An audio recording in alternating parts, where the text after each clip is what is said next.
My role at Bodmin Jail, I'm General Manager, so I'm in charge of the business as a whole. I basically do all the hiring and firing of staff, and are here really just to make sure that the business grows.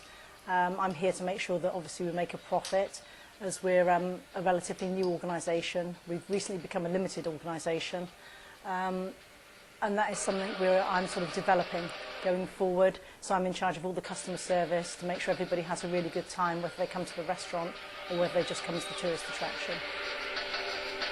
People believe that ghosts and ghouls and paranormal things only happen at night when it's dark. They don't. It happens during the day. People see things as if I'm seeing you today. You very often see people at the corner of your eye, and then we stand at the bar, they're not there anymore, and you think, did I really see it or didn't I see it? We've had things like in the dining room, tablecloths that literally come off and candles disappear on the floor and that sort of thing. In the evenings, very often you do actually get the feeling, especially when it's closed and there's not a lot of tourists around, you get the feeling that you're not alone when you go downstairs in the evenings when we put the tills away and we're in the cellar. The very first Bodmin Jail was built in 1779. It was built in the reign of King George III. It was the jail with which all jails are based on in Britain and Europe, so it's a really important jail. This gentleman called John Howard was actually captured by the French and went into a French-style prison, escaped because he had plenty of money to buy his freedom, came back to Britain and couldn't believe how dreadful the French were treating people, and he had a friend who said to him, well, we're doing just the same over here, and he took it upon himself to go from place to place, the length of Britain, and to see where people were kept. And they were kept in a type of place which was just like a walled tower, and people would just be thrown in there. Nothing would ever happen to them. Nobody would feed them, water them, or anything like that. So the majority of people went there and died. He was a reformist, so he decided that people were intrinsically good. So he would set about devising a new type of prison. And that is where Bodmin Jail came from. He'd been to Bodmin, liked it because there was fresh water there, so they built the first jail on this site. By the 1800s, the infrastructure changed. People could come by train to Cornwall. Cornwall was a very busy place with the fishing and tin mining, arsenic mines, that sort of thing. So sadly, more people meant more crime. So the jail that we're in today is in fact 149 years old. And it was built by the prisoners themselves. And man, woman or child, it was a cell each. There was a chapel which is above us now, which they were taken to. They were given hard labour and that type of thing. And then hopefully people would be better people to go out in life and not commit crime again. That was his wish. But the prison you'll see today, if you look at it, you can imagine it to be Norman Stanley Fletcher's prison, the sort of prison that you saw in Porridge. This is the jail that all jails are based on. The courtyard outside, the executions that we had there were later on in the late Victorian times, when executions were done basically as a bit of a private affair. Before that time, they saw it as a spectacle for everybody to witness, and people would be taken outside and they would be taken out over the parapet where they would actually build scaffolding for the day, and people would be hung outside there. 55 people were actually hung at Bodmin Jail, some for what we would deem today very menial crimes.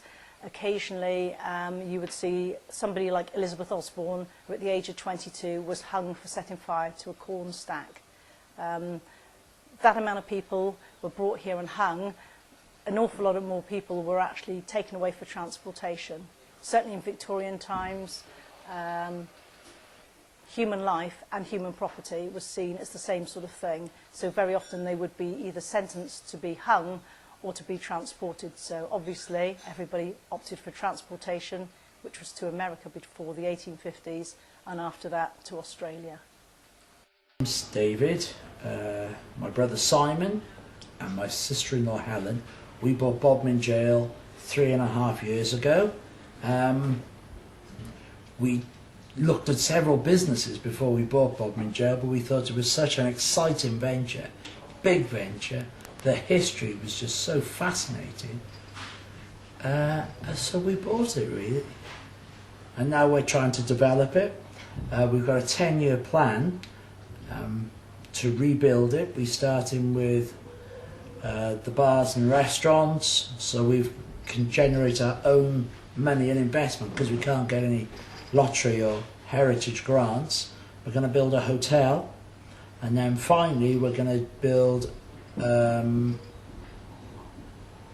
big museum, for want of a better word, of Celtic heritage and history in another part of the wing. Our aim is to rebuild the entire jail, for every cell back as it was.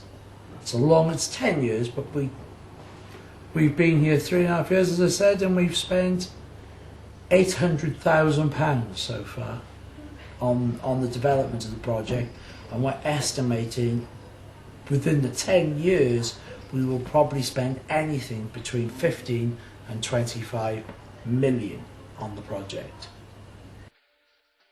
I think it's wonderful what we're doing. I think it's such an important part of history, and Bodmin was once the capital town of Cornwall, and we would like it to be the same, and we're here really just to develop all these buildings that you see here today, and to give them a purpose in the 21st century while restoring them back to their Grade 2 status for everybody to enjoy in the future.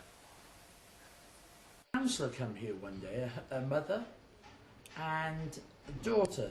The mother was a county councillor, the daughter was a civic councillor. After they'd been here about an hour or so, they were shown around the jail, and then they were taken down, out and around, down to the naval wing, where the mother, the naval wing is probably 40-50 feet long, where my brother and the mother walked to the very furthest end of it, where they were talking, and the daughter said, "What's this man doing in the cell?" My brother thought it was a tramp. He said, "Oh no." So as they moved towards it, the mother suddenly said, "I can sense it, dear, I can sense it. Yes, I know." And as they moved to the door, suddenly the mother grabbed hold of the crucifix around her neck, and at that point the spirit actually jumped into the councillor. It turns out that the guy was very, very angry. He didn't understand why he was even in here, and that was why he was an unsettled spirit. My brother panicked, obviously, tried to grab hold of her to take her out. He actually felt a thump, a black thump, hit him in the chest. And when he eventually got them out, he said what had happened. They didn't like to say it, but they were actually of Romany descent, the mother and the daughter, and it was natural to be passed down from mother to daughter, the gift of the spirit world.